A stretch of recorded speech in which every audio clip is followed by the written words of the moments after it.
నా మనస్సు నీతో కూడా రాలేదా? 2 రాజులు 5వ అధ్యాయము 26వ వచనము. దేవుని మనస్సు మరియు ఆయన దృష్టి సర్వ ప్రపంచమంతటిలో సంచరించు. ఆయనకు మరుగయున్నది ఏదీ లేదు. హృదయాంతరముల నెరిగినవాడు. ఆయన నుంచి తప్పించుకొని నరుడెవరు? తలంపులు పుట్టక మునిపే ఆయన ఎరిగి ఉన్నవాడు.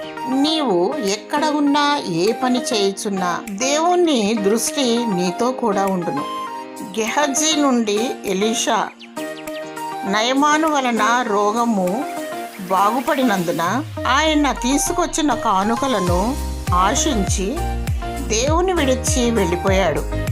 ఎలీషా దేవుని ఆత్మగలవాడై ధనము సంపాదించుకొనుటకు ఇది సమయమా? నా మనసు నీతో కూడా రాలేదా?